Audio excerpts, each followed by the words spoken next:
Et si je vous disais qu'une simple maladie, invisible à l'œil nu, a suffi à faire vaciller des empires entiers et à transformer à jamais le destin des civilisations? Les grandes épidémies de peste ont profondément marqué l'histoire des civilisations, modifiant non seulement la démographie, mais aussi les structures sociales et culturelles. Dès l'Antiquité, diverses régions du monde ont été confrontées à ces fléaux, souvent documentés par des historiens et des médecins de l'époque. Ces premières manifestations de la peste révèlent l'impact considérable de la maladie sur les sociétés anciennes, contraintes de s'adapter face à des événements sanitaires majeurs. L'étude des premières grandes épidémies s'appuie notamment sur des textes antiques tels que ceux d'Hérodote et de Thucydide, qui décrivent des crises majeures affectant le monde grec et ses alentours. L'épidémie d'Athènes, survenue pendant la guerre du Péloponnèse vers la moitié du 5e siècle avant notre ère, est particulièrement emblématique. Cette catastrophe sanitaire a décimé une grande partie de la population, affaiblissant ainsi la puissance militaire et politique de la cité. Les contemporains ont alors été témoins des conséquences dramatiques de la maladie sur la cohésion sociale et les structures civiles. Par ailleurs, l'épidémie ne restait pas uniquement un phénomène biologique. Elle induisait des transformations profondes dans les comportements collectifs, les rites funéraires et les croyances religieuses. En effet, face à l'ampleur du mal, les sociétés antiques ont souvent interprété la peste comme une punition divine ou une manifestation surnaturelle. Ce rapport ambivalent entre explication rationnelle et mythique souligne la complexité des représentations autour de la maladie. Les documents historiques montrent également que la peste affectait divers aspects économiques. La perte importante de travailleurs dans l'agriculture, l'artisanat et le commerce a entraîné des ruptures dans les chaînes d'approvisionnement et une modification des modes de production. Dans certaines régions, ce phénomène a favorisé le recours à des formes d'organisation sociale plus collectives ou solidaires, dans le but d'assurer la survie des groupes affectés. En outre, l'étude des premières grandes épidémies traduit un enjeu sanitaire ancien. Sans les connaissances médicales modernes, le contrôle de la propagation restait limité, amplifiant la peur et l'incompréhension. Ceci s'est traduit par des mesures parfois rudimentaires comme la mise en quarantaine, bien que ce terme ne soit apparu que dans des époques plus tardives. Il reste intéressant d'observer que ces tentatives pour limiter la contagion s'inscrivent dans un long corpus d'expérimentation humaine visant à maîtriser la propagation des maladies. La peste reste associée à des cycles répétés tout au long de l'histoire. Très tôt, le constat s'impose que ces crises ne sont pas des épisodes isolés, mais des événements récurrents. Cela contraint les sociétés à repenser leur mode de vie et leur stratégie sanitaire. Dans certains cas, ces adaptations entraînent des évolutions culturelles profondes, contribuant à façonner l'identité des peuples affectés. L'impact démographique ne saurait être sous-estimé. La mortalité parfois dépassant la moitié de la population locale a eu des effets immédiats tels que l'abandon des cités, la désertification des campagnes et une modification sensible des rapports entre classes sociales. Ces bouleversements ont parfois provoqué des migrations importantes, modifiant ainsi les équilibres politiques régionaux. Dans l'échelle du temps, ces premières grandes épidémies posent les fondations à partir desquelles ont surgi les grandes réactions scientifiques et médicales des siècles suivants. Elles démontrent la nécessité pour l'espèce humaine de comprendre et de s'éduquer face aux agents pathogènes. Les écrits anciens relatent ces expériences souvent avec un pragmatisme mesuré, offrant une base importante pour les recherches futures. Au-delà des actions humaines, ces épisodes illustrent le rôle des facteurs environnementaux dans la propagation des maladies. Le climat, les migrations animales porteuses de germes et les échanges commerciaux ont constitué des vecteurs essentiels. Ainsi, la peste apparaît comme un phénomène multidimensionnel, nécessitant une lecture intégrée des contextes naturels et humains. L'héritage de ces épidémies dans la mémoire collective influence encore aujourd'hui la manière dont les sociétés abordent la santé publique. La prudence et la vigilance témoignent d'un enseignement transmis à travers les âges, dont les premières épidémies constituent les premiers exemples documentés. elles révèlent également la fragilité des civilisations face à des menaces invisibles mais dévastatrices. Enfin, l'étude de ces premières grandes épidémies offre une perspective précieuse sur la manière dont les sociétés anciennes ont pu, malgré des pertes considérables, se relever et poursuivre leur développement. Leurs expériences préfigurent certaines des réponses que l'humanité continue de mettre en œuvre face aux crises sanitaires contemporaines. Ces observations introduisent ainsi une meilleure compréhension des liens entre histoire, santé et société. Points essentiels que la suite de l'analyse approfondira. La peste antonine et son influence sur l'Empire romain. La peste antonine, souvent désignée sous le nom de peste de Galien en référence au célèbre médecin grec de l'époque, constitue l'une des épidémies les plus marquantes de l'Antiquité au sein de l'Empire romain, survenue durant le règne des empereurs. Marc Aurèle et Commode, cette maladie dévasta une population déjà engagée dans de multiples conflits et tensions internes. Ces effets furent ressentis non seulement en termes humains, mais aussi dans les domaines militaires, social et économique, modifiant profondément la trajectoire de l'Empire. L'origine exacte de la peste antonine reste incertaine, mais la plupart des chercheurs s'accordent pour l'identifier à la variole ou à une forme sévère de rougeole, maladie virale caractérisée par une contagiosité élevée. Cette épidémie se déclencha vraisemblablement vers l'an 77 et s'étendit progressivement vers toutes les provinces romaines, atteignant un pic d'intensité durant une période de près de 15 ans.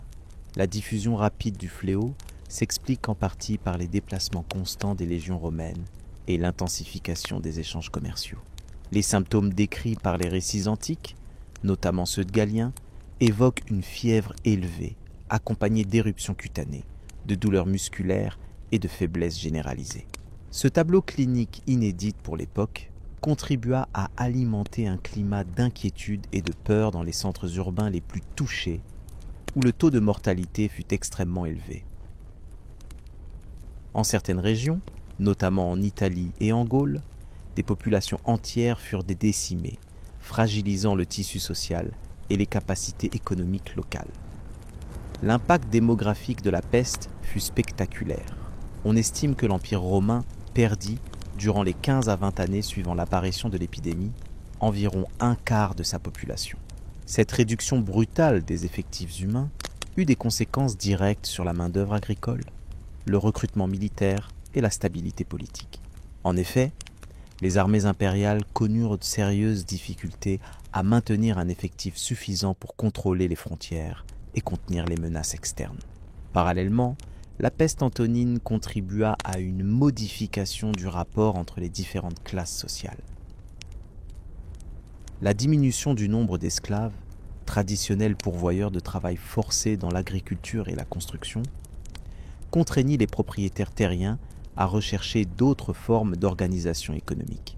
Cette période marque donc un tournant dans l'évolution du système économique romain, préfigurant des transformations qui se développeront dans les siècles suivants.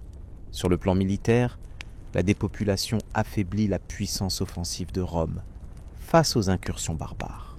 Certaines légions, amputées par la maladie, durent se replier ou se reformer, tandis que les frontières nord et est, particulièrement vulnérables, furent exposées à des pressions accrues. Les velléités expansionnistes mirent en pause, au profit d'une politique davantage tournée vers la défense et la consolidation des territoires contrôlés. Le personnel médical de l'époque, bien qu'insuffisamment armé face à cette maladie nouvelle, tenta de pallier les symptômes avec les moyens disponibles. Les connaissances théoriques héritées de la médecine hippocratique permirent d'enregistrer des observations précieuses, notamment sur la contagion et les signes distinctifs des maladies infectieuses. Ces tentatives, quoique rudimentaires, représentèrent une étape importante dans le développement des pratiques médicales et sanitaires. Le climat moral et politique sous le règne de Marc Aurèle fut également affecté par cette crise sanitaire. La perte massive de vies humaines influença les discours philosophiques et la réflexion sur la condition humaine, visible dans les écrits de l'empereur, qui lui-même fit face aux affres de la maladie parmi ses troupes. La peste antonine, en plus de son impact tangible, marqua ainsi une période de questionnement profond sur le destin et la fragilité des civilisations. Il convient également de souligner que certaines croyances populaires et pratiques religieuses furent modifiées ou renforcées à la suite de cette épidémie. Dans certaines régions, la peur du mal invisible entraîna un renforcement du culte des divinités protectrices et le développement de rituels visant à conjurer la maladie. Ces réponses culturelles témoignent de la manière dont les sociétés antiques cherchaient à donner sens à des phénomènes dévastateurs échappant à leur compréhension. Les conséquences de la peste antonine dépassèrent largement les frontières de la seule santé publique, contribuant à changer la structure même de l'Empire romain. En perturbant les équilibres démographiques et économiques, elle participa indirectement aux transformations politiques qui conduiront, dans les décennies suivantes, à des crises majeures. Cette épidémie illustre ainsi le poids des facteurs biologiques dans le cours de l'histoire humaine. Les données archéologiques et les analyses modernes tendent à confirmer l'ampleur de la catastrophe. Les fouilles menées dans certaines villes antiques mettent en évidence des traces d'abandon urbain et une réduction significative des habitats durant la période concernée. De plus, les études paléopathologiques sur des restes humains suggèrent la présence de pathologies compatibles avec les descriptions des sources littéraires antiques. Enfin, la peste antonine s'intègre dans une série d'épidémies majeures affectant l'Antiquité et le Moyen Âge. Son étude permet de mieux comprendre les mécanismes de propagation des maladies à l'époque prémoderne, ainsi que leurs effets multidimensionnels. Cette approche offre une vision globale des transformations historiques, où la biologie et la médecine jouent un rôle souvent sous-estimé. Au-delà de son aspect tragique, cette épidémie apporte une précieuse leçon sur la vulnérabilité des grandes puissances face aux maladies infectieuses. L'histoire de la peste antonine rappelle que même les empires les mieux organisés ne sont pas à l'abri des bouleversements provoqués par des phénomènes naturels. L'analyse de ces événements contribue aujourd'hui à enrichir notre compréhension des défis sanitaires contemporains. Les transformations induites par la peste influencèrent naturellement les dynamiques politiques internes. Les difficultés à maintenir une gouvernance stable dans certaines provinces eurent pour effet une montée en puissance des autorités locales, parfois au détriment du pouvoir central. Ce phénomène servit de prélude à une fragmentation progressive qui marquera l'histoire ultérieure de l'Empire romain. En somme, la peste antonine représente une intersection singulière entre l'histoire, la médecine et la société. Son étude met en lumière la complexité des interactions entre épidémies et civilisation, où les conséquences humaines s'inscrivent dans un contexte plus large de changements politiques et culturels. Cette épidémie est ainsi une étape majeure dans la longue évolution de l'Antiquité tardive. Dans la continuité de cette réflexion sur les grandes épidémies, il est pertinent d'étudier la peste de Justinien, laquelle, survenue plusieurs siècles plus tard, démontra à nouveau l'impact considérable des maladies infectieuses sur le devenir des empires anciens et posera de nouveaux jalons dans notre compréhension historique. La peste de Justinien et ses répercussions politiques. La peste de Justinien, survenue au cours du VIe siècle, constitue l'un des épisodes les plus marquants de l'histoire byzantine et méditerranéenne. Cette épidémie, déclenchée vers l'année 546, est souvent considérée comme la première grande pandémie enregistrée, tirant son nom de l'empereur Justinien Ier, qui régnait alors sur l'Empire romain d'Orient. L'importance majeure de cette catastrophe sanitaire ne réside pas uniquement dans le nombre de décès qu'elle provoqua, estimé à plusieurs dizaines de millions, mais également dans les profondes transformations politiques, sociales et économiques qu'elle entraîna dans la région. La peste se manifesta initialement dans la capitale, Constantinople, où les conditions de vie urbaine et la densité de la population favorisaient sa propagation rapide. Les témoignages historiques relatent une fréquence élevée de cas, avec une mort par heure dans certaines zones, ce qui engendra un climat d'incertitude et de panique au cœur de l'administration impériale. Toutefois, l'action rapide des autorités, notamment en imposant des mesures sanitaires primitives telles que l'isolement des malades, permit de contenir partiellement l'épidémie. Sur le plan politique, la mort soudaine de nombreuses figures influentes au sein de l'élite byzantine fragilisa la gouvernance. Ce vide et cette déstabilisation interne furent exploités à la fois par des factions rivales à Constantinople et par des forces extérieures, comme les Perses sassanides, alors en conflit lancinant avec l'Empire. Par ailleurs, la dépopulation signifiait un affaiblissement notable de l'armée, alors crucial pour défendre les frontières méditerranéennes, ce qui compromit temporairement la capacité militaire byzantine face aux menaces extérieures. Les répercussions économiques furent également considérables. La réduction drastique de la main-d'œuvre agricole entraîna une diminution de la production des récoltes, générant des famines périodiques et des tensions sociales dans les provinces éloignées. Le commerce, pilier fondamental de la prospérité de l'Empire byzantin, fut perturbé par les restrictions de mobilité et la baisse de la demande. Cette contraction économique réduisit les revenus fiscaux, limitant ainsi les ressources disponibles pour le financement des infrastructures publiques et des campagnes militaires. Socialement, la pandémie aggrava les inégalités. Les élites, souvent capables de fuir les zones infestées ou de bénéficier de soins privilégiés, purent préserver une partie de leurs richesses, tandis que les populations urbaines pauvres et les paysans subirent de plein fouet les conséquences sanitaires et économiques. Paradoxalement, cette crise sanitaire ouvre la voie à certaines recompositions sociales, notamment une redistribution partielle des terres à cause du décès massif de propriétaires terriens, offrant de nouvelles opportunités à des classes autrefois marginalisées. L'ampleur de la mort et la peur qu'elle inspira contribuèrent aussi à un renforcement des pratiques religieuses et des croyances populaires. Les églises chrétiennes, dans un premier temps centre de refuge et de consolation, gagnèrent en influence, ce qui se traduisit par un accroissement du pouvoir du clergé dans les affaires publiques. Les interprétations de la peste, comme châtiment divin, alimentèrent à la fois des mouvements de réforme morale et des procès en sorcellerie ou en hérésie, témoignant d'un climat spirituel profondément marqué par le malheur collectif. Sur le long terme, l'effet de la peste de Justinien se ressentit bien au-delà de la période immédiate qu'elle affecta. La réduction de la population orientale modifia la dynamique démographique, contribuant à une redistribution des forces humaines dans la région méditerranéenne. Elle mit également un coup d'arrêt aux ambitions expansionnistes de l'Empire byzantin, qui dut concentrer ses efforts sur la consolidation interne. Ce recul permet à d'autres acteurs, notamment les Arabes émergents, de s'imposer progressivement sur la scène géopolitique. Certains historiens ont souligné que cette catastrophe provoqua des transformations dans les modes de gouvernance.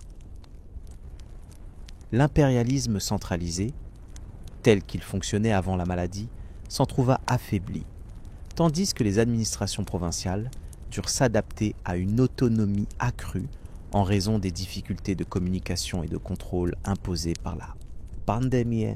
Cette évolution aboutit à une complexification du système politique, doublée d'une plus grande dépendance aux autorités religieuses pour maintenir la cohésion sociale. Il convient aussi d'évoquer les avancées médicales et la connaissance des maladies que cette épidémie favorisa.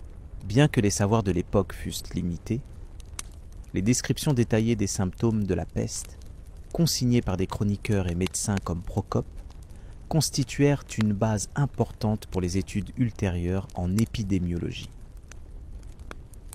La manière dont la société réagit à la maladie laissa des traces durables dans l'approche sanitaire, marquant un tournant dans la gestion des crises de santé publique. La peste de Justinien apparaît donc comme un phénomène multidimensionnel, qui ne se réduit pas à un simple épisode tragique, mais qui influença profondément la trajectoire de l'Empire byzantin et plus largement de la Méditerranée orientale. Cette pandémie illustre comment les événements sanitaires peuvent jouer un rôle déterminant dans des processus historiques majeurs, redéfinissant les équilibres de pouvoir, les structures sociales et économiques, ainsi que les représentations culturelles. Elle invite ainsi à une réflexion sur les liens complexes entre santé, société et politique, montrant que les vulnérabilités humaines face aux maladies n'épargnent ni les sphères du pouvoir, ni celles du quotidien. La prise en compte de cet épisode dans l'étude des grandes épidémies offre un éclairage précieux sur les mécanismes de résilience et d'adaptation des civilisations face aux crises. Ce regard historique éclaire de manière originale les enjeux actuels liés aux pandémies contemporaines et à leurs impacts sur nos sociétés globalisées. Cette analyse, mettant en lumière les effets durables et multiples de la peste de Justinien, sert de base pour mieux comprendre les transformations qu'ont connues les empires méditerranéens ultérieurs. Elle prépare également le terrain à l'examen d'autres grandes épidémies, telles que la peste noire, qui, survenue plusieurs siècles plus tard, provoqua des bouleversements comparables tout en reflétant les particularités de son propre contexte historique. C'est dans cette continuité que s'inscrit la suite de notre étude, portant sur les conséquences de grandes crises sanitaires au fil des âges, permettant ainsi de saisir le fil conducteur qui relie épidémie et évolution de la civilisation humaine. La grande peste noire et la transformation de l'Europe médiévale. La peste noire, qui a frappé l'Europe au milieu du XIVe siècle, constitue une des crises majeures, ayant profondément modifié le cours de l'histoire de la civilisation européenne. Cette pandémie, essentiellement une épidémie de peste bubonique, a décimé une proportion considérable de la population, provoquant des bouleversements d'une ampleur sans précédent. Son impact économique, social et culturel a remodelé les structures existantes, induisant des transformations durables qui se sont fait sentir bien au-delà de la disparition directe de la maladie. Avant son apparition, l'Europe connaissait une croissance démographique et économique assez soutenue, avec des sociétés organisées autour de systèmes féodaux qui régissaient la vie rurale et urbaine. La peste noire est arrivée, selon les historiens, par le biais des routes commerciales reliant l'Asie à l'Europe, probablement introduite en Europe par des rats porteurs de puces infectées, dans des villes portuaires comme Marseille et Gênes. Rapidement, la maladie s'est propagée à travers les voies terrestres, frappant brutalement plusieurs régions en l'espace de quelques années. La mortalité atteignait souvent la moitié de la population locale dans les endroits les plus touchés. Ce taux extrêmement élevé a fortement déséquilibré les sociétés, provoquant un vide démographique majeur. Cette chute dramatique du nombre d'habitants a eu pour effet immédiat une réduction significative de la main-d'œuvre disponible, affectant gravement l'agriculture, le commerce et les activités artisanales. Les terres furent souvent abandonnées, ce qui affaiblit la production alimentaire et engendra des changements dans l'exploitation des territoires. Sur le plan économique, la rareté de la main-d'œuvre entraîna une augmentation des salaires, car les travailleurs survivants devinrent plus recherchés et purent négocier de meilleures conditions. Ce phénomène obligea les seigneurs à revoir leurs pratiques d'exploitation et à adapter leurs relations avec les serfs. De nombreux historiens considèrent que cette dynamique a contribué, à long terme, au déclin progressif du système féodal, même si ce processus fut complexe et varia selon les régions. Du point de vue social, la peste noire engendra une atmosphère de peur et de désespoir. Les populations cherchèrent à comprendre la nature de ce fléau dont l'origine restait obscure, ce qui donna lieu à des interprétations variables, mêlant croyances religieuses et superstitions.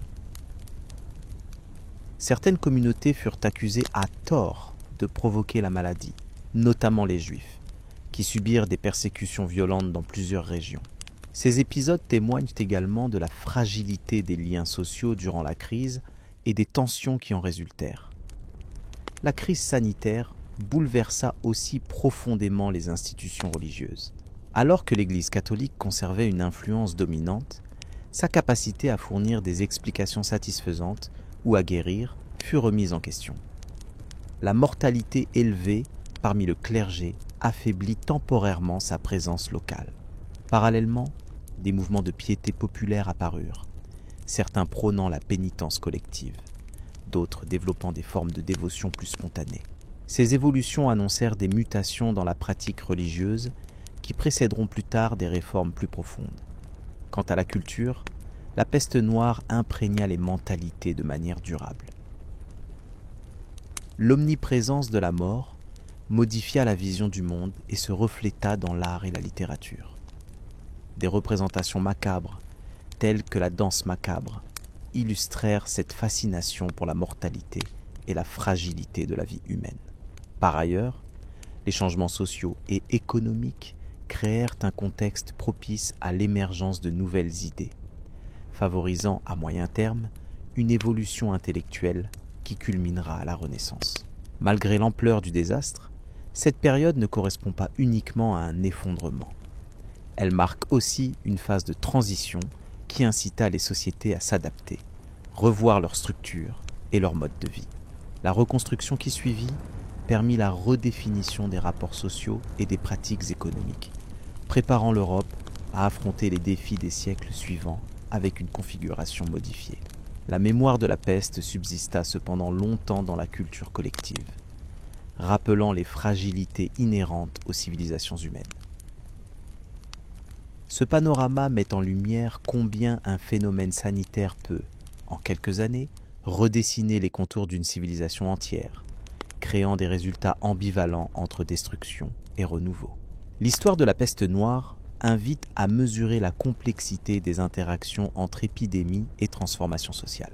Elle souligne aussi l'importance d'une approche multidimensionnelle mêlant histoire, économie, sociologie et culture pour mieux saisir les conséquences de telles catastrophes.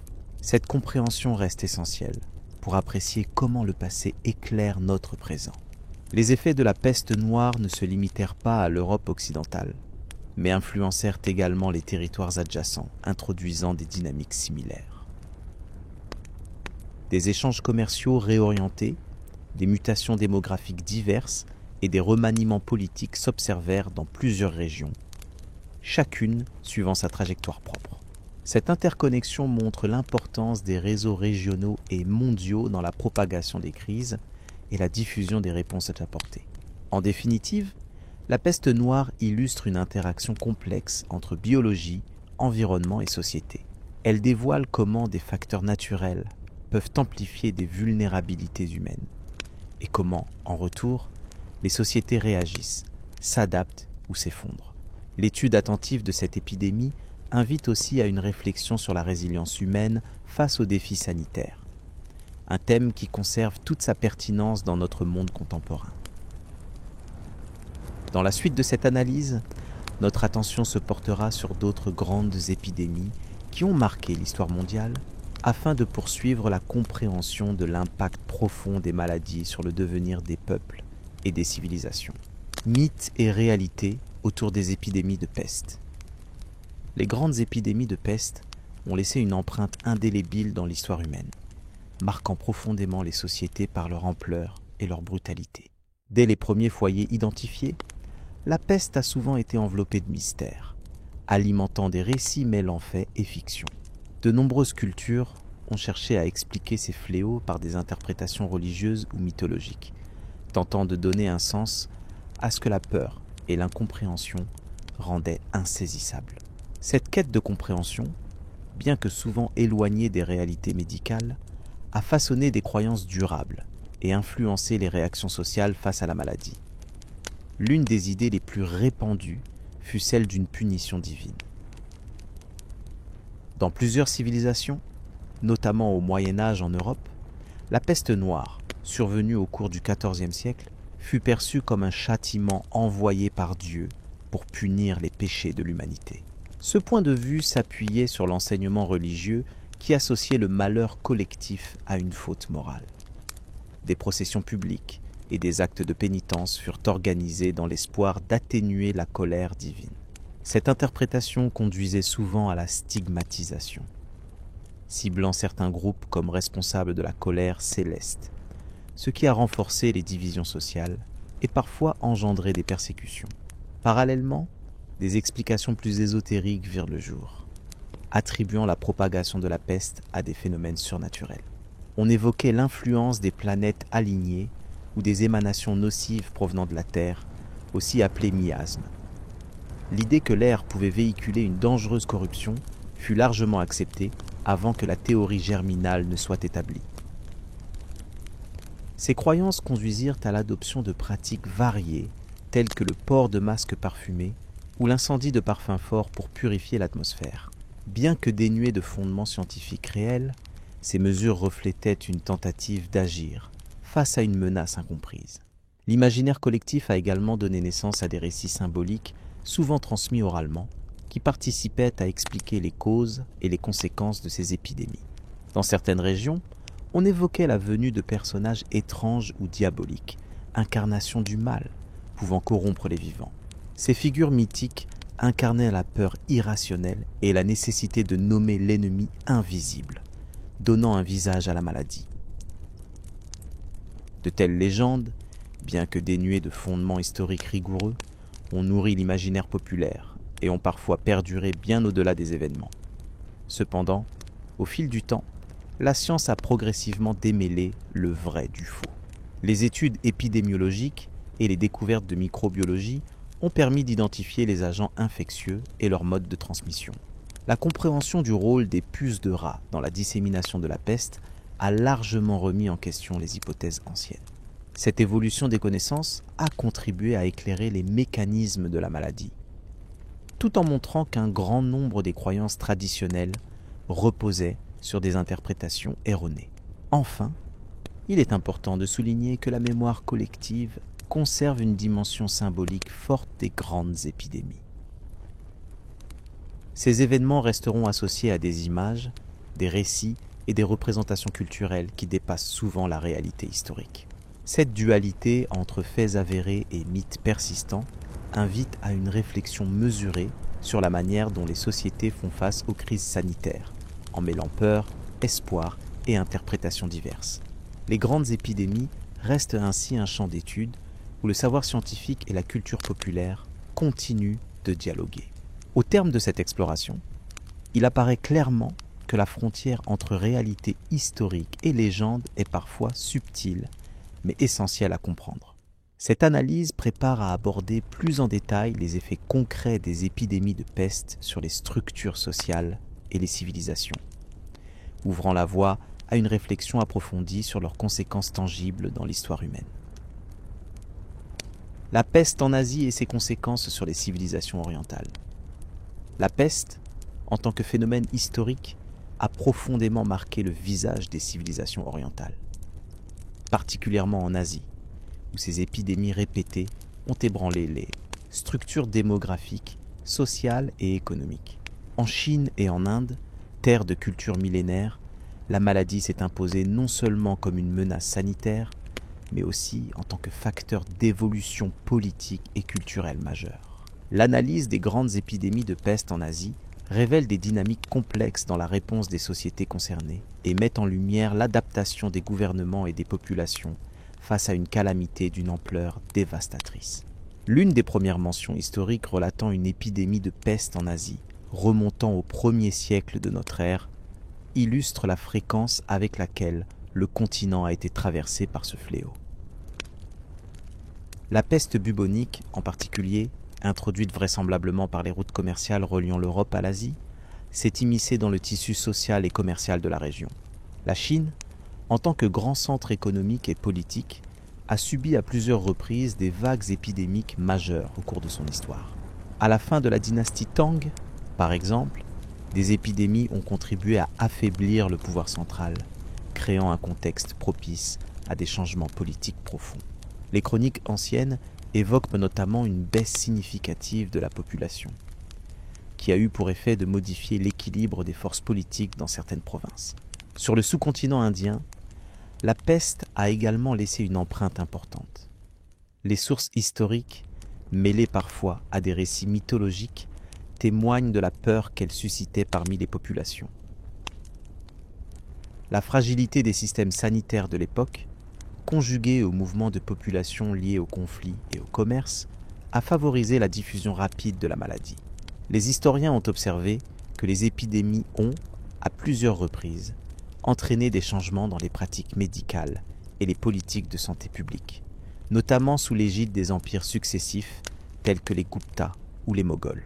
Ces puissances ont tenté d'organiser des campagnes de prévention, bien que les connaissances médicales limitaient souvent l'efficacité de ces mesures. Le bilan démographique de ces grandes épidémies est particulièrement frappant. Des données fragmentaires indiquent des pertes humaines pouvant atteindre des pourcentages considérables des populations locales.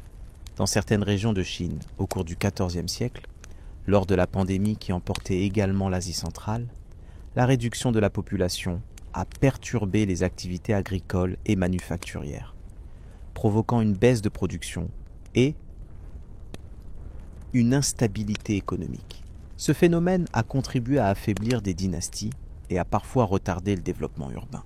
En Inde, des épisodes similaires ont affecté le continuum économique et social, régénérant l'importance du rôle des traditions locales et religieuses dans la gestion du deuil collectif et des mesures sanitaires.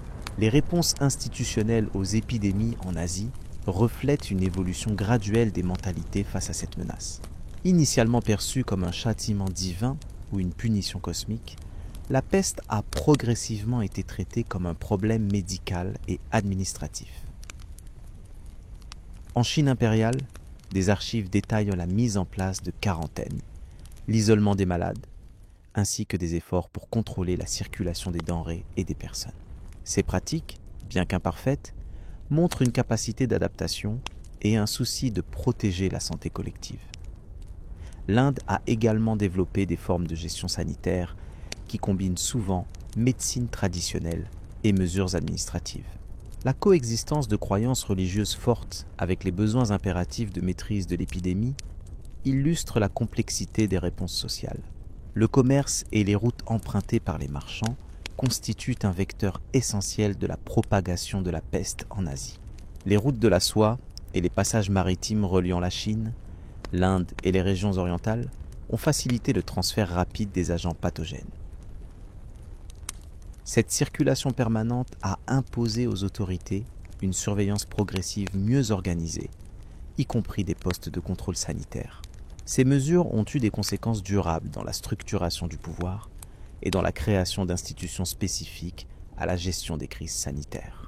L'expérience acquise a, par ailleurs, contribué à un certain progrès dans l'hygiène publique et la prévention, même si les progrès médicaux restaient voire limités jusqu'à l'époque moderne. Par ailleurs, les épidémies de peste ont souvent servi de révélateurs des inégalités sociales et économiques. Les populations marginalisées ou vivant dans des conditions précaires étaient généralement les premières victimes. En Chine comme en Inde, la fragilité des conditions de vie dans les villes et les campagnes touche les plus pauvres de manière disproportionnée. Cette réalité a conduit à des tensions sociales, mais également à des réflexions institutionnelles sur l'organisation sociale. Certaines mesures d'assistance ont été mises en place, comme la distribution de vivres ou la construction de structures dédiées aux malades, permanence qui témoigne d'une prise de conscience progressive de la responsabilité des autorités envers les populations. Sur le plan culturel, la mémoire des grandes épidémies s'est inscrite dans les récits, les pratiques rituelles et les représentations collectives. En Chine, certains textes anciens mentionnent la peste dans des contextes mythologiques ou religieux, témoignant d'une longue histoire de coexistence avec cette calamité. Dans la pensée indienne, les épidémies sont souvent associées au cycle de renaissance et de purification, ce qui influence la manière dont les populations affrontent le deuil et la maladie.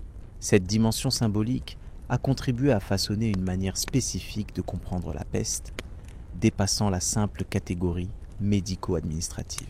Les traditions ont permis de maintenir une continuité culturelle malgré les bouleversements démographiques. L'étude des grandes épidémies de peste en Asie ne peut éluder leur rôle dans la transformation géopolitique des régions touchées. Des baisses importantes de la population ont parfois affaibli des royaumes ou des empires, entraînant des modifications dans les rapports de force.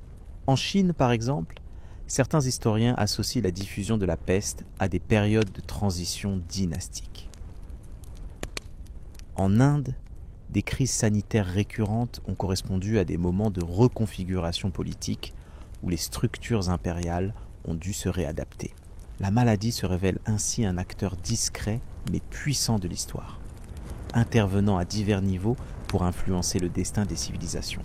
Il est aussi crucial d'aborder les limites des savoirs et des outils disponibles dans l'Antiquité et le Moyen Âge pour lutter contre la peste.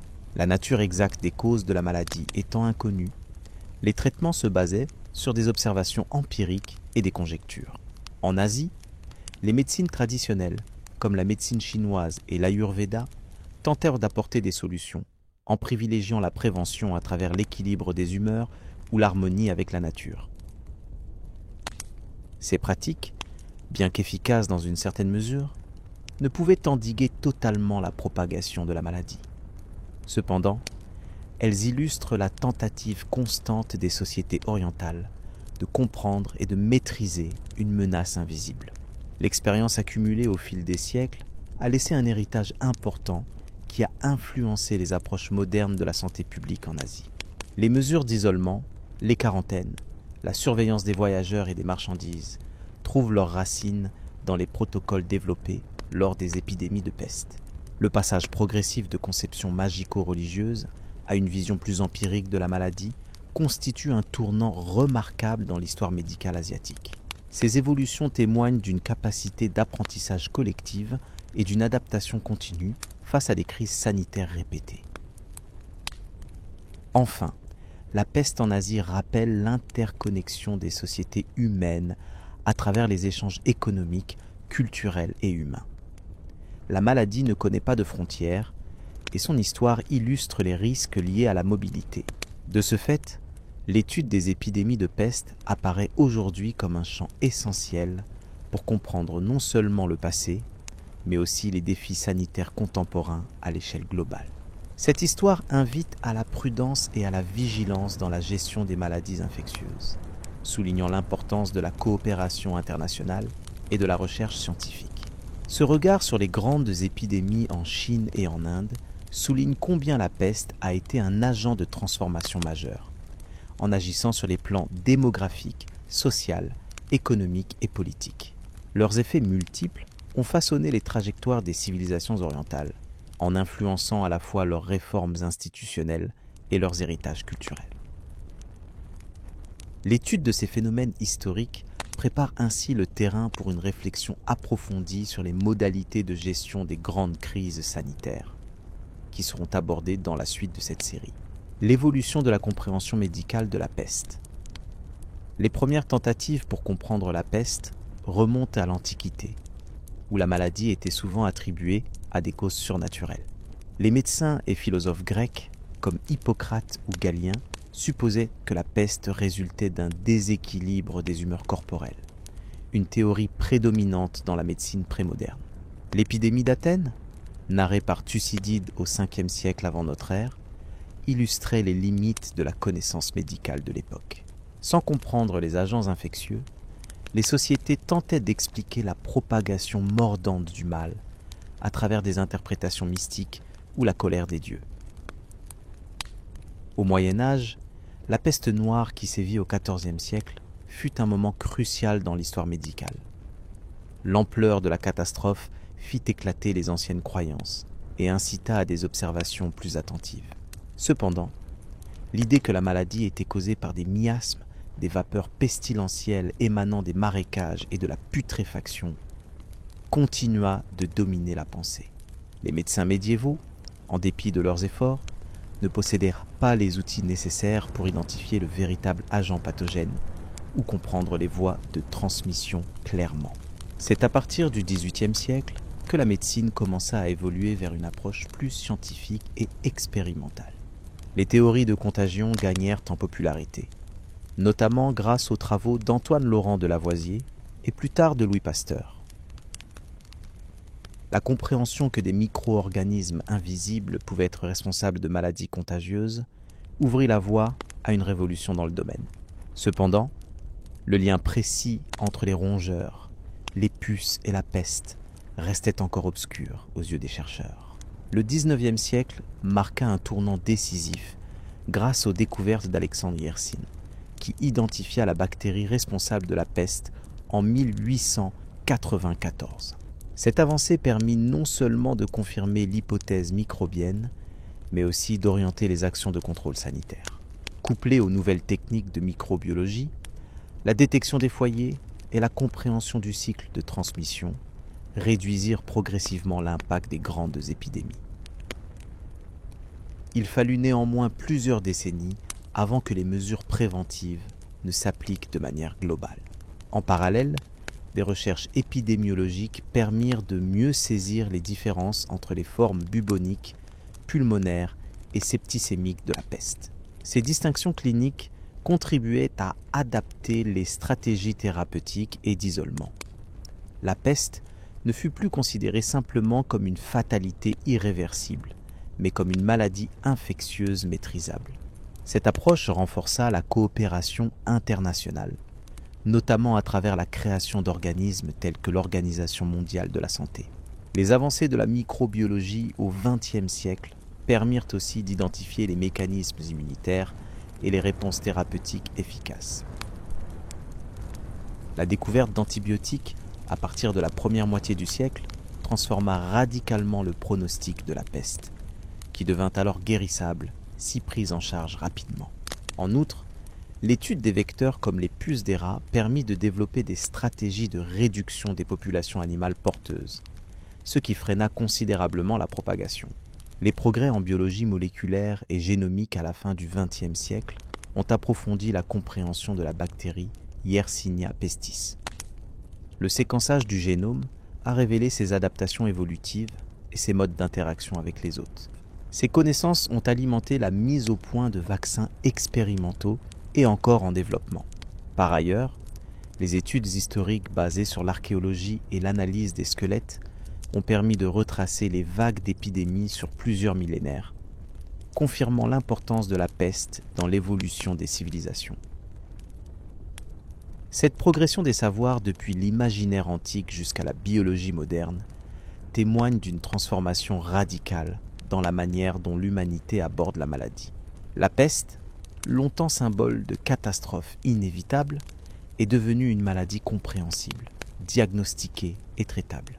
Ainsi, l'histoire de la médecine reflète une quête incessante de connaissances, d'observations rigoureuses et d'innovation, illustrant combien les épidémies ont façonné non seulement la santé publique, mais aussi la structure sociale et politique des sociétés. Cette histoire riche, marquée par des découvertes et des erreurs, démontre l'importance cruciale de l'intégration entre sciences médicales et sociales pour gérer les crises de santé publique. La transition progressive d'une conception mystique à une approche scientifique a permis d'établir des bases solides pour les réponses aux épidémies contemporaines. La compréhension actuelle de la peste s'inscrit donc dans un héritage de savoir pluraliste, au croisement de l'histoire, de la médecine et des sciences naturelles.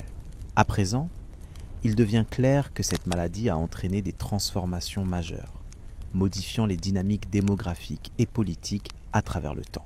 L'examen de ces processus offre des perspectives importantes sur la manière dont les futures épidémies pourraient être anticipées et contrôlées. Cette approche invite à poursuivre les recherches interdisciplinaires et à développer des stratégies globales pour protéger les populations, consolidant ainsi les acquis scientifiques accumulés.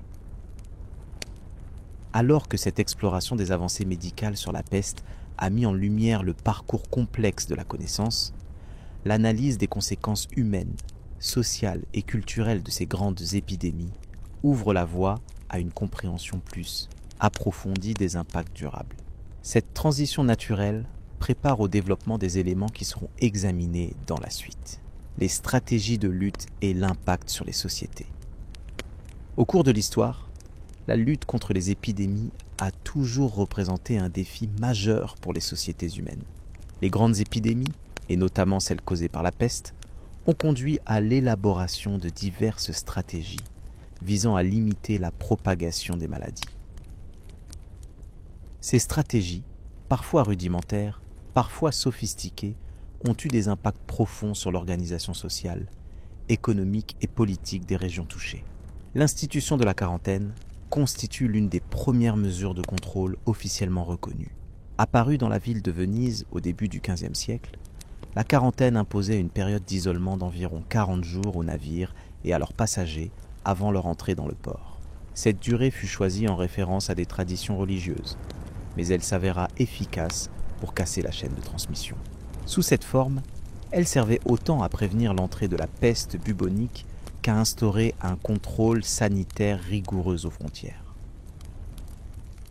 Progressivement, Ce principe fut adopté dans divers ports méditerranéens, puis étendu aux communautés intérieures. La mise en place de la quarantaine nécessitait une coordination complexe entre autorités civiles et religieuses. Les gardes-côtes étaient chargés de surveiller les navires, tandis que les contrôles médicaux étaient effectués par des médecins appelés à juger du risque sanitaire. Ces mesures, bien que contraignantes, furent généralement acceptées par la population, car elles apparaissaient comme une garantie contre la propagation de la maladie. Cependant, la quarantaine engendrait aussi des tensions économiques en ralentissant le commerce maritime et en isolant des individus pendant une durée prolongée. Outre la quarantaine, d'autres dispositifs furent instaurés pour limiter la diffusion des épidémies. Le contrôle des frontières terrestres prit un poids important, notamment aux époques où les grandes routes commerciales jouaient un rôle crucial dans la circulation des marchandises et des personnes. Des postes de contrôle sanitaire étaient érigés pour filtrer les voyageurs, et des interdictions de circulation pouvaient être décidées en cas d'alerte épidémique. Parfois, ces mesures prenaient la forme d'une véritable ségrégation sociale, où les individus considérés comme suspects étaient confinés ou expulsés. L'impact de ces stratégies s'est manifesté sur le fonctionnement des communautés. En limitant les chances de propagation, elles ont contribué à ralentir certaines épidémies, mais elles ont également introduit de nouvelles formes d'exclusion et de méfiance. Les malades ou les personnes venant de régions touchées pouvaient être stigmatisés, ce qui alimentait un climat de peur et exacerbait les divisions sociales.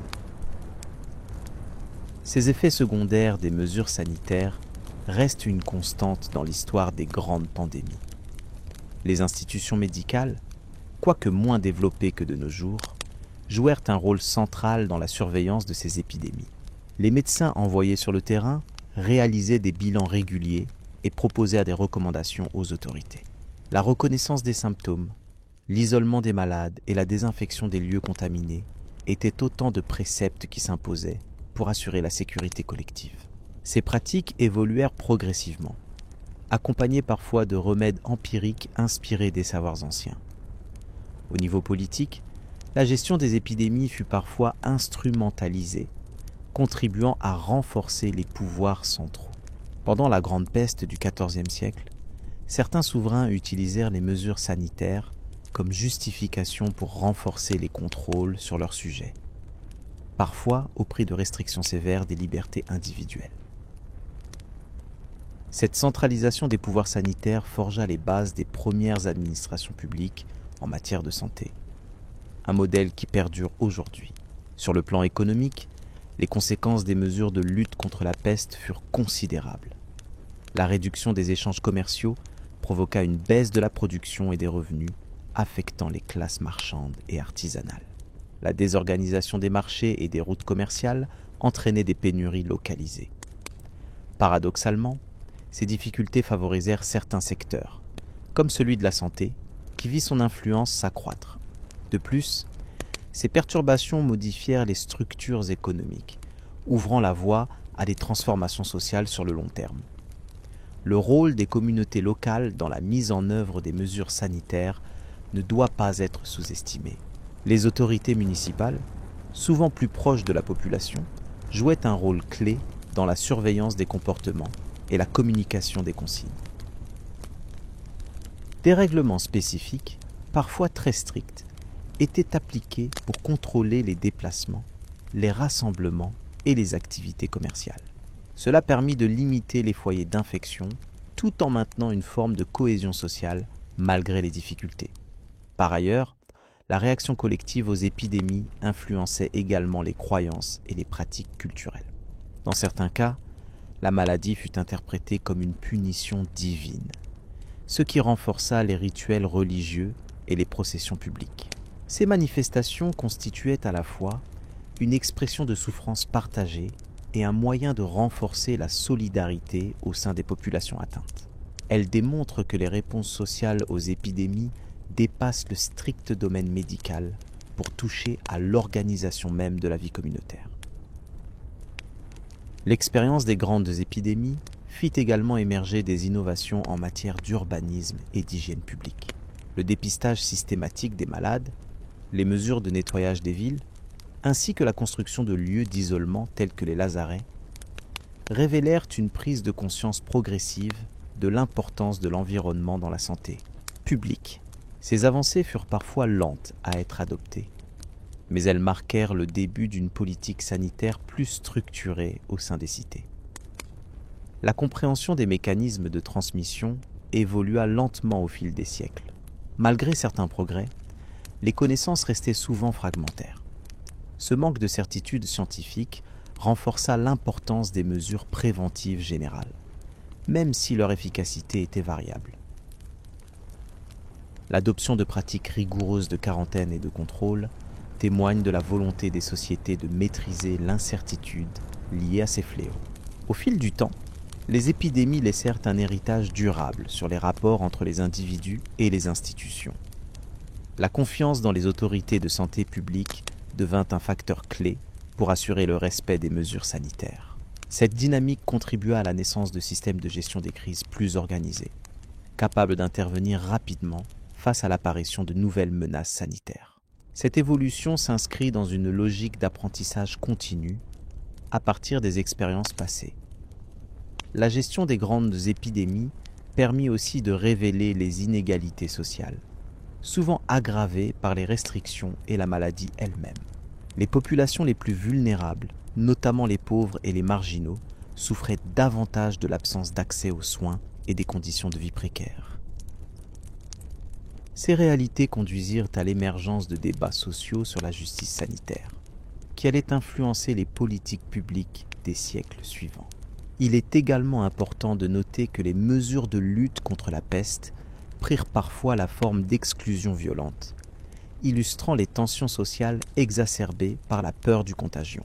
Des groupes minoritaires, considérés comme responsables de la propagation, furent persécutés, montrant combien la dimension sociale des épidémies dépasse le cadre strictement médical.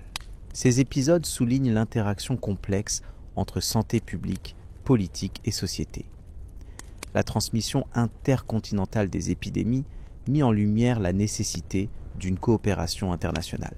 Dès le début de l'époque moderne, certains États signèrent des conventions visant à établir des normes communes pour le commerce et la navigation, afin de limiter les risques sanitaires. Ces premiers accords posèrent les bases des collaborations futures en matière de santé mondiale, indispensables dans un contexte de mobilité croissante. Enfin, l'étude des grandes épidémies et des méthodes pour les combattre offre un regard précieux sur les interactions entre maladies et civilisation. Les réponses élaborées témoignent d'une volonté constante de préserver la vie collective, tout en s'adaptant aux défis posés par des ennemis invisibles mais puissants. Ce parcours historique éclaire la manière dont les crises sanitaires façonnent les sociétés, parfois de façon durable. Ce récit des stratégies mises en œuvre pour endiguer les épidémies ouvre la voie à un examen plus approfondi des conséquences démographiques et culturelles des grandes pandémies, que nous aborderons désormais. La peste et les déplacements de population. Les grandes épidémies de peste ont laissé une empreinte profonde sur l'histoire des peuples et ont souvent été à l'origine de déplacements majeurs de population. Ces mouvements humains, forcés par la peur et les nécessités de survie, ont transformé la répartition géographique des communautés et influencé durablement les relations économiques et culturelles. Comprendre ces dynamiques est essentiel pour saisir comment la maladie a façonné non seulement des territoires, mais aussi des civilisations entières. La peste bubonique, en particulier, a provoqué plusieurs vagues d'épidémies à partir du Moyen Âge. Chaque fois, les foyers infectieux ont contraint les habitants à fuir des zones ravagées par la maladie. Ces migrations ont souvent pris la forme de déplacements de masse, parfois sur des centaines de kilomètres, modifiant la composition démographique des régions touchées. Par exemple, la peste noire au milieu du XIVe siècle a eu des conséquences dévastatrices en Europe, décimant près d'un tiers de la population, ce qui a entraîné un réarrangement important des centres urbains et ruraux. Les mouvements de population ne se limitaient pas seulement à l'évitement des zones contaminées. Ils incluaient aussi des migrations organisées ou forcées, programmées par diverses autorités cherchant à contenir ou isoler la propagation de la maladie. Ces politiques, souvent radicales, ont bouleversé des communautés entières, déclenchant une modification des liens sociaux locaux et provoquant parfois une transformation durable des modes de vie. Là où certains territoires s'appauvrissaient, d'autres voyaient affluer de nouveaux groupes, apportant avec eux des coutumes, des langues et des connaissances différentes. Au-delà des déplacements internes à une même région ou pays, les déplacements liés à la peste ont également eu un impact sur le plan international. Par exemple, l'épidémie de peste à Constantinople au XVIe siècle n'a pas seulement affecté la ville, mais a déclenché des vagues de migration vers l'Empire ottoman tout entier, ainsi que vers les territoires européens voisins. Ces mouvements ont créé des interactions inédites entre populations, consolidant parfois des liens commerciaux ou culturels, tout en alimentant des tensions dues à la peur de la contamination. La peste a aussi influencé les grandes routes commerciales terrestres et maritimes. Les épidémies récurrentes ont entraîné la modification des trajets pour éviter les régions touchées, ce qui a modifié la circulation des biens et des richesses. Ces changements ont souvent conduit à la montée en puissance de certains ports ou villes qui ont su se positionner comme des points de passage sûrs. En conséquence, des centres urbains autrefois secondaires ont pu connaître une croissance démographique et économique grâce à ces ajustements. Une autre dimension importante des déplacements provoqués par la peste concerne les populations marginalisées. Certaines communautés, notamment les groupes itinérants ou minoritaires, ont fréquemment été accusés de propager la maladie, ce qui a entraîné des expulsions et des persécutions.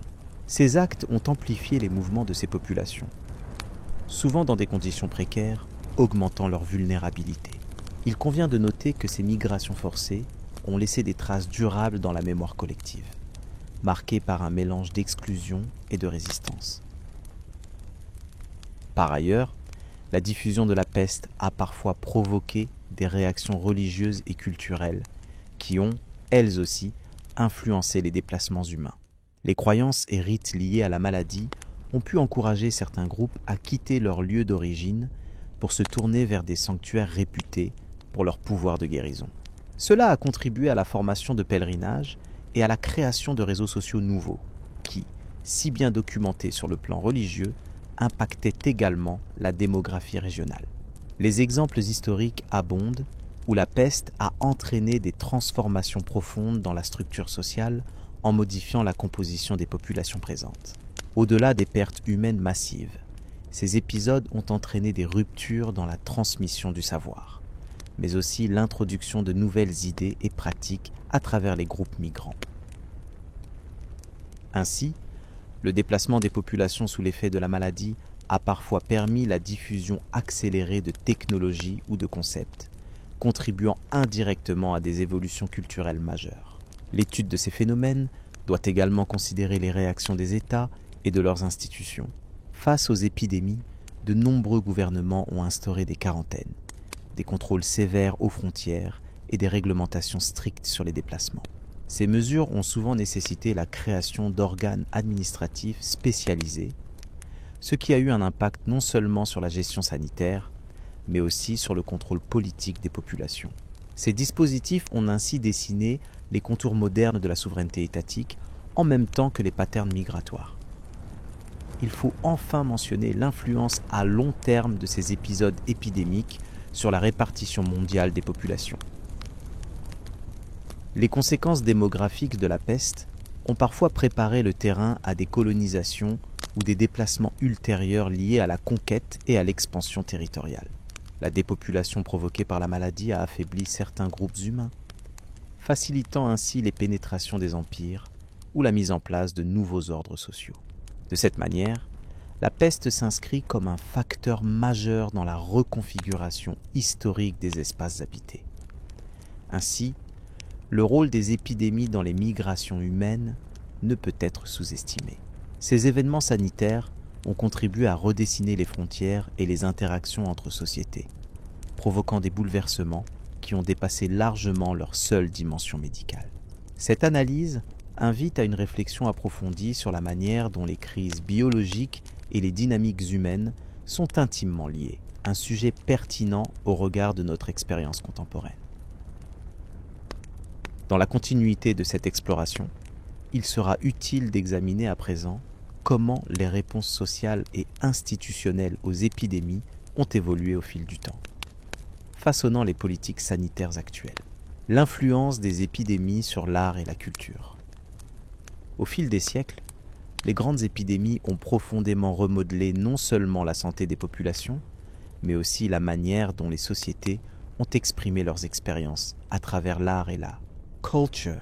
Ces crises sanitaires majeures, souvent brutales et dévastatrices, ont généré des réponses artistiques variées qui témoignent du choc, de la peur, mais aussi de la résilience humaine face à l'adversité. Dès l'Antiquité, les épisodes de peste ont inspiré des représentations symboliques dans les fresques et les récits oraux. Ces premières manifestations artistiques servaient parfois de témoignages, mais également d'outils de médiation pour donner un sens à l'inexplicable. La maladie, imprévisible et dévastatrice, ennoblissait souvent les thèmes traités, conduisant à une réflexion sur la condition humaine et son rapport à la fatalité. Par exemple, les descriptions littéraires liées à la peste d'Athènes au 5e siècle avant notre ère ont immortalisé cette épidémie dans la mémoire collective. Au Moyen Âge, les grandes épidémies, telles que la peste noire, ont suscité un foisonnement d'images et de textes religieux. Ces créations artistiques cherchaient à expliquer la présence du mal en termes divins, en associant la maladie à une punition céleste. Cette approche a fortement influencé la culture occidentale de l'époque, marquant les représentations picturales par de nombreuses scènes macabres et moralisatrices. La danse macabre, avec ses figures squelettiques entraînant les vivants, illustre parfaitement cette volonté de rappeler la fragilité de la vie et l'égalité de tous devant la mort.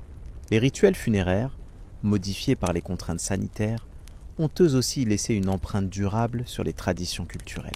Les restrictions entourant la gestion des corps durant les épidémies ont provoqué des changements dans les pratiques. Par exemple, l'essor des cimetières hors des villes, ou l'adoption de gestes stricts lors des funérailles.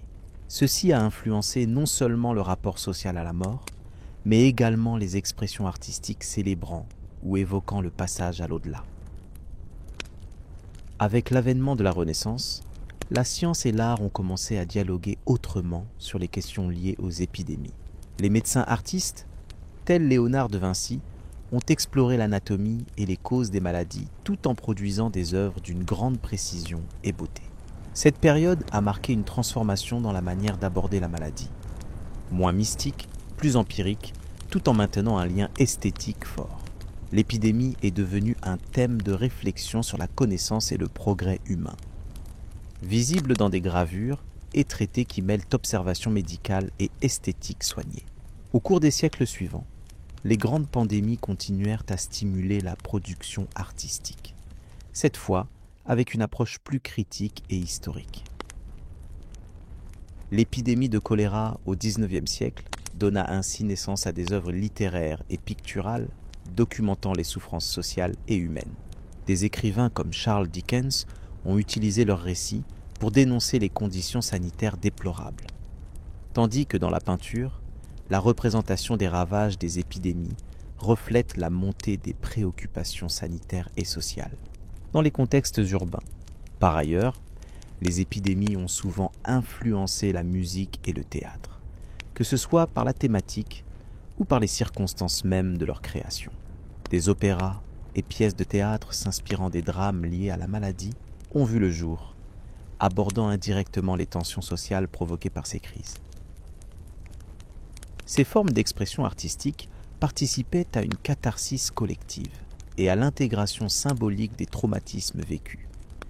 Les grandes épidémies ont également modifié la manière dont les populations percevaient le temps et l'espace. En limitant les déplacements, elles ont concentré les collectivités dans des cadres réduits, favorisant ainsi l'éclosion et la transmission de certains usages culturels. Par exemple, la nécessité de l'isolement a engendré des formes nouvelles de ces expressions artistiques, souvent plus intimes, qui allant de la correspondance écrite à la réalisation d'objets à domicile, destinés à préserver le bien-être spirituel. Au XXe siècle, la pandémie de grippe espagnole et plus tard le sida ont produit des réactions artistiques particulièrement diversifiées. Les créateurs ont exploré des dimensions psychologiques et sociales complexes, ouvrant des espaces de réflexion sur la stigmatisation, la peur et la solidarité. Des œuvres cinématographiques, photographiques, ainsi que des campagnes visuelles de prévention ont ainsi participé à une double fonction. Témoigner des réalités vécues et préparer le public à affronter ces menaces. En parallèle, la médecine s'est progressivement intégrée dans les discours culturels, influençant également la littérature et les arts visuels contemporains. Le dialogue entre science et art a trouvé dans ces crises sanitaires un champ fertile pour questionner le statut du corps, la mortalité et les limites de la connaissance humaine. L'étude des influences des grandes pandémies sur les arts et la culture révèle donc une interaction constante entre les malheurs collectifs et la création humaine. Ces phénomènes ont déclenché des renouvellements esthétiques, modifiant les représentations de la souffrance, de la mort et de la vie elle-même. Ils ont engendré de nouvelles formes de mémoire collective, où la peur et la douleur servent aussi d'inspiration pour la beauté et l'espoir. En somme, les grandes épidémies se sont imposées comme des agents de transformation culturelle, façonnant les perceptions et les modes d'expression de sociétés entières. Leur impact ne se limite pas aux pertes humaines immédiates. Il transcende également les frontières du temps par les traces artistiques qu'elles laissent et la manière dont elles influencent notre regard sur le monde. Ce panorama permet de comprendre comment le passé imprègne le présent, comment chaque crise sanitaire, en perturbant le cours ordinaire des choses, génère des formes artistiques spécifiques qui participent à la construction de l'identité culturelle, collective. Cette réflexion invite à envisager les liens étroits entre notre condition biologique et nos expressions culturelles les plus profondes, soulignant à quel point la maladie et l'art sont parfois indissociables dans l'histoire humaine. Ainsi, en suivant ce fil conducteur, il devient possible d'aborder la prochaine grande étape, celle où les avancées scientifiques modernes modifient encore la relation entre les épidémies et la culture, ouvrant de nouvelles perspectives pour la compréhension et la création, les conséquences à long terme sur les civilisations. Les grandes épidémies ont laissé une empreinte profonde et durable sur l'évolution des civilisations, transformant non seulement la démographie, mais aussi les structures politiques, économiques et culturelles. Leurs conséquences à long terme dépassent largement le simple cadre médical ou sanitaire, révélant des dynamiques complexes qui ont redéfini la trajectoire des sociétés. En examinant ces phénomènes, il est possible de comprendre les mécanismes par lesquels des crises sanitaires majeures ont remodelé le monde. La peste noire, qui a ravagé l'Europe au milieu du XIVe siècle, demeure l'une des illustrations les plus marquantes. En éliminant près d'un tiers de la population européenne, cette pandémie a provoqué un bouleversement démographique d'une ampleur sans précédent. La diminution massive de la population a eu pour effet de réduire la pression sur les terres cultivables, favorisant une amélioration des conditions agricoles pour ceux qui restaient. Ce réajustement des ressources a contribué à modifier les relations sociales et économiques, notamment en affaiblissant le système féodal dominé par les seigneurs terriens. Les conséquences de politique n'ont pas été moins significatives. La réduction de la main-d'œuvre a donné aux paysans et aux travailleurs urbains un pouvoir de négociation accru, limitant l'arbitraire des élites. Les révoltes paysannes, bien que réprimées, se sont multipliées, indiquant une transformation progressive des rapports de force au sein des États. Par ailleurs, la crise démographique a accéléré certaines mutations institutionnelles, en particulier en ce qui concerne la centralisation du pouvoir et la montée des monarchies absolues à la fin du Moyen Âge. Sur le plan culturel, l'expérience traumatique de la peste noire a également influencé la mentalité collective. Les œuvres artistiques et littéraires de cette période traduisent un regard souvent sombre sur la condition humaine, ainsi qu'une interrogation accrue sur la fragilité de la vie. Ce questionnement s'inscrit dans une continuité qui irrigue le développement de la Renaissance. Période où la remise en cause des certitudes ouvre la voie à de profondes transformations intellectuelles. Plus tard, la pandémie de variole qui a frappé les populations autochtones des Amériques après le contact avec les Européens illustre un autre aspect des conséquences épidémiques. La disparition massive de ces populations a entraîné l'effondrement de civilisations entières, ouvrant la voie à une reconfiguration géopolitique majeure. Les conquêtes coloniales européennes ont ainsi pu s'étendre plus facilement en raison de la dévastation démographique. Mais cela a aussi provoqué des transformations profondes dans les structures sociales et économiques autochtones, souvent destructrices. Les épidémies ont entraîné des modifications dans l'organisation du travail et la répartition des richesses, affectant durablement les modes de vie. Par exemple, dans plusieurs régions du monde touchées par des crises sanitaires répétées, on observe une réorientation des systèmes agricoles, un déplacement des populations et parfois une réorganisation des échanges commerciaux. Ces mutations ont contribué à l'émergence de nouvelles formes de société, plus adaptées à un environnement en constante évolution. Par ailleurs, les grandes épidémies ont influencé les politiques publiques et la gestion sanitaire à long terme. La prise de conscience progressive de l'importance de la santé collective a encouragé la mise en place de mesures préventives, la création d'institutions médicales et légales, ainsi que la réglementation sanitaire.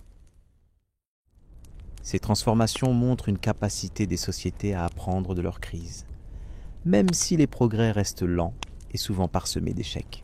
Il est également important de souligner que les transformations induites par les grandes épidémies ne se sont pas produites de façon homogène. Les réactions et les impacts ont varié en fonction des contextes culturels, géographiques et des niveaux de développement.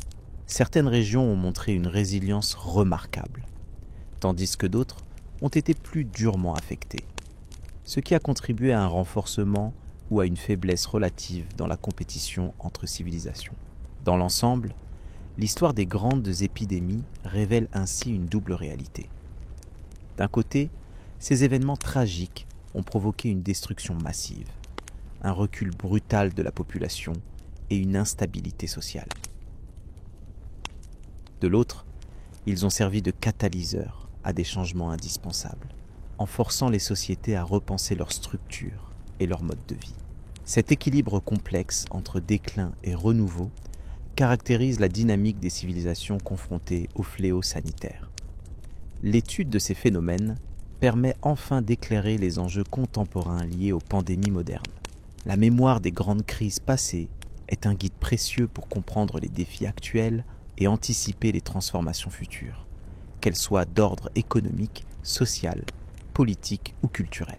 En cela, l'analyse des conséquences à long terme sur les civilisations demeure une perspective essentielle pour appréhender les interactions entre santé publique et évolution humaine.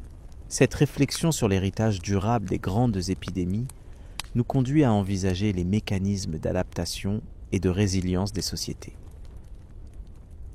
Le prochain chapitre approfondira les stratégies mises en œuvre par les États et les communautés face aux pandémies, explorant les innovations institutionnelles et sociales qui ont émergé pour mieux combattre ces menaces répétées.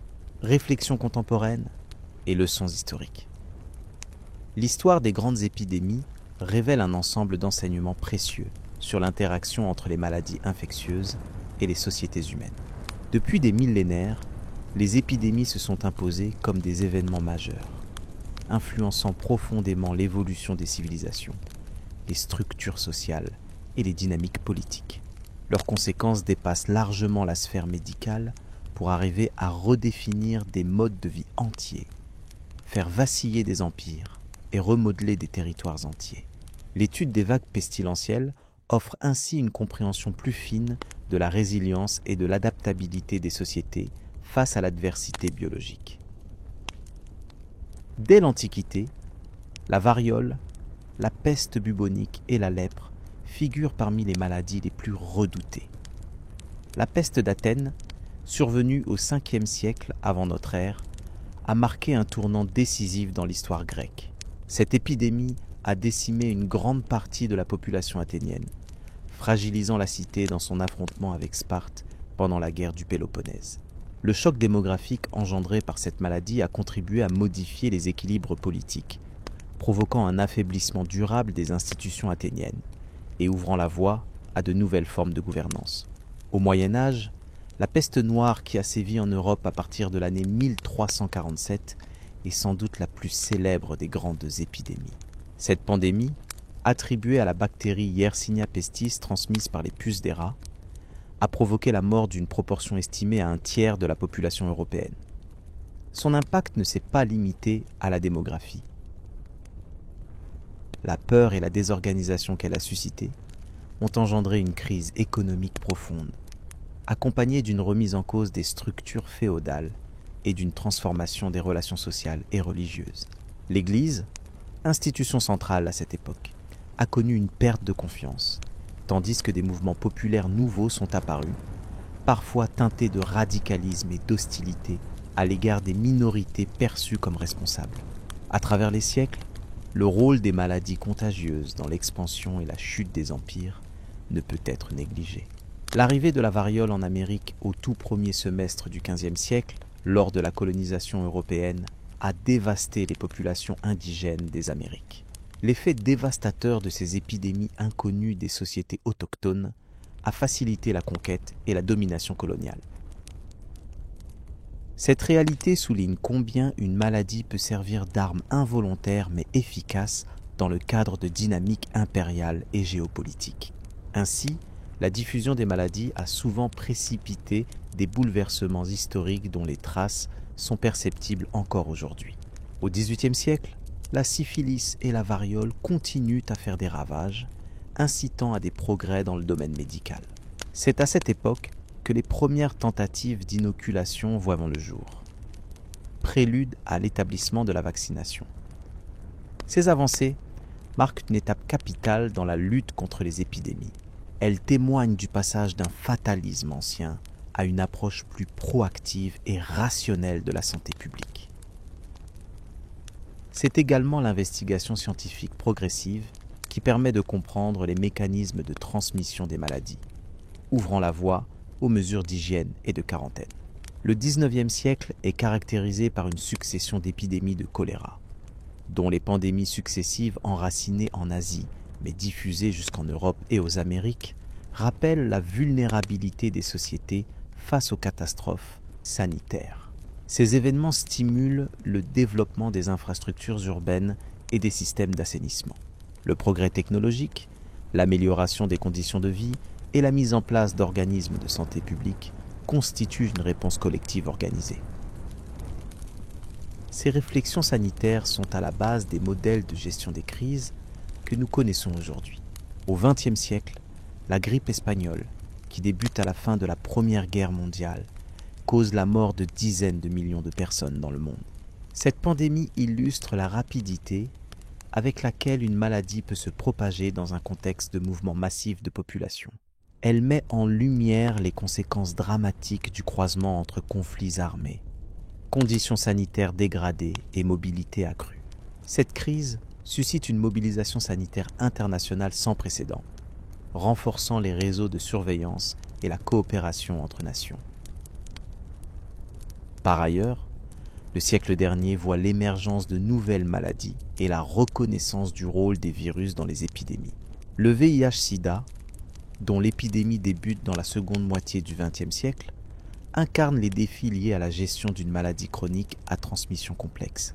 Cette crise sanitaire a engendré non seulement une réponse médicale, mais aussi des transformations culturelles et sociales significatives, bouleversant les modes de vie, les politiques de santé publique et les attitudes envers la maladie. En comparant ces différentes périodes, il apparaît que la réponse humaine face aux épidémies a évolué du simple constat de dévastation à une action réfléchie et structurée. Cette dynamique repose sur la reconnaissance des facteurs biologiques, environnementaux et sociaux qui favorisent la diffusion des maladies. La lutte contre les épidémies s'inscrit ainsi dans une vision globale, intégrant la science, la politique, l'économie et la culture. Cette approche systémique ne cesse de s'enrichir au fil du temps, commençant par l'observation des phénomènes naturels jusqu'à l'élaboration de stratégies de prévention et de contrôle sophistiquées. Les grandes épidémies ont aussi révélé les inégalités sociales et les disparités dans l'accès aux soins. Historiquement, les populations les plus vulnérables, souvent marginalisées économiquement ou socialement, ont été les plus touchées. Ces différenciations ont contribué à forger des mémoires collectives empreintes de souffrance et à alimenter des débats sur la justice sanitaire. Les répercussions politiques et culturelles liées à ces déséquilibres sont encore perceptibles aujourd'hui dans l'analyse des crises sanitaires contemporaines. Enfin, l'héritage des grandes épidémies s'exprime dans notre rapport à la nature et à la santé. La compréhension des zoonoses, ces maladies transmissibles des animaux aux humains, souligne l'interdépendance entre les êtres vivants et leur environnement. Elle invite à une réflexion approfondie sur les modes de développement économique, l'exploitation des ressources naturelles et les conséquences des activités humaines sur la biodiversité. Cette prise de conscience conduit à envisager des stratégies de protection de la santé publique intégrées à une démarche plus large de durabilité écologique. À travers cette longue histoire, il devient évident que les grandes épidémies ne sont pas simplement des catastrophes isolées, mais des phénomènes complexes qui interrogent les fondements mêmes des sociétés. Elles ont jalonné le parcours humain, provoquant des crises mais aussi des renouveaux, poussant à l'innovation, à la coopération internationale et à la réorganisation des savoirs. Chacune d'elles, en tant qu'événement d'ampleur globale ou locale, a contribué à façonner le monde contemporain, notamment par l'établissement d'institutions dédiées à la santé publique internationale et la conception de politiques de prévention. Tout cela éclaire la manière dont notre époque affronte ses propres défis sanitaires. Les enseignements tirés des épidémies passées éclairent les stratégies actuelles, qu'il s'agisse de surveillance, de partage d'informations ou de gestion des crises. Ils soulignent l'importance de la rapidité de la mise en œuvre des mesures et la nécessité d'une coordination mondiale. Ces principes, longtemps méconnus ou sous-estimés, sont désormais au cœur des politiques globales face aux pandémies modernes. Dans cette perspective, la confrontation des expériences anciennes et contemporaines montre l'évolution humaine dans la maîtrise des risques sanitaires. Cette évolution se traduit par une meilleure préparation, une plus grande anticipation et une capacité accrue à limiter les conséquences dévastatrices. Le rôle des sciences, de la technologie et des institutions internationales est fondamental dans ce processus, offrant l'espoir d'une meilleure gestion des crises futures. Cependant, la gestion des épidémies demeure un défi permanent, car ces maladies s'inscrivent dans un contexte changeant. Les mutations biologiques, la mondialisation, les déplacements massifs de population, ainsi que les changements climatiques créent des conditions nouvelles et imprévisibles. La vigilance reste donc indispensable, ainsi que le renforcement continu des systèmes de santé et de prévention. La leçon historique est claire. La lutte contre les épidémies nécessite une adaptation constante et une coopération globale. Par ailleurs, la dimension humaine de ces crises invite à une approche éthique et sociale attentive. Il s'agit de préserver les droits individuels tout en protégeant le bien collectif. Les expériences passées montrent l'importance d'une communication transparente et d'une implication citoyenne dans la mise en œuvre des mesures de santé publique. Ces éléments sont essentiels pour bâtir une confiance durable, condition sine qua non du succès face à la menace épidémique. Le regard porté sur les grandes épidémies offre également un éclairage sur la mémoire collective. Ces événements laissent des traces dans les arts, la littérature et les traditions. Ils façonnent les récits nationaux et influencent les représentations du risque et de la maladie. Comprendre cette mémoire permet de mieux appréhender les comportements sociaux et les attentes face aux crises sanitaires. Ainsi, l'analyse des grandes épidémies révèle que leur impact va bien au-delà du domaine strictement médical.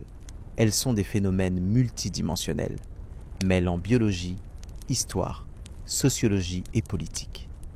Leur étude enrichit la compréhension des mécanismes de transformation sociale et incite à une vigilance renouvelée face aux nouvelles menaces.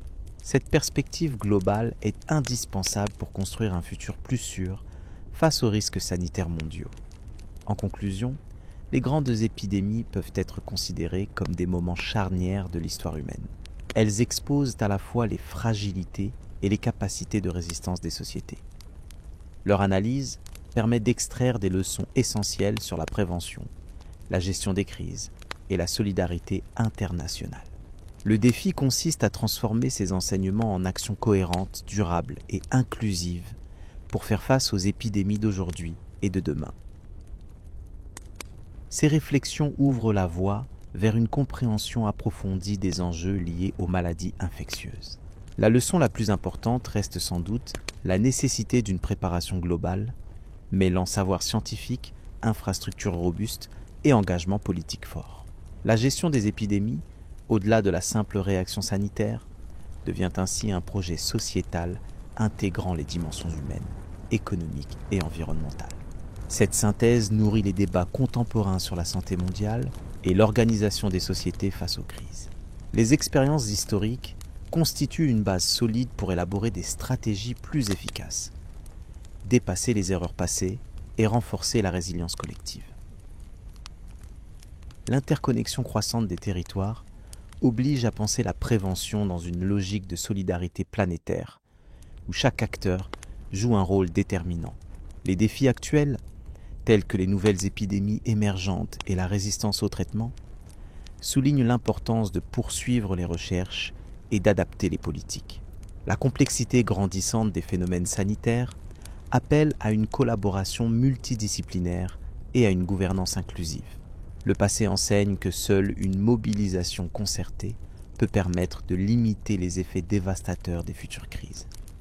Ces perspectives s'inscrivent dans une démarche où l'histoire éclaire le présent pour mieux préparer l'avenir. Elles participent à une meilleure appréhension des dynamiques complexes entre pathogènes et société, offrant ainsi les moyens d'une meilleure gestion des risques. La connaissance des épisodes antérieurs enrichit la compréhension des enjeux et nourrit la réflexion sur les politiques publiques. Enfin, le voyage à travers les grandes épidémies invite à une prise de conscience collective. Il encourage à une vigilance partagée et à un engagement renouvelé pour préserver la santé publique.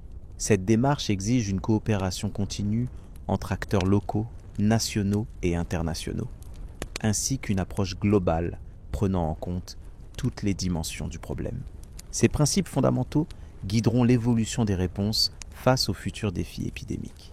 Ceci conduit naturellement à une exploration approfondie des mécanismes particuliers des maladies les plus influentes dans l'histoire, ainsi que des stratégies développées pour les contrer.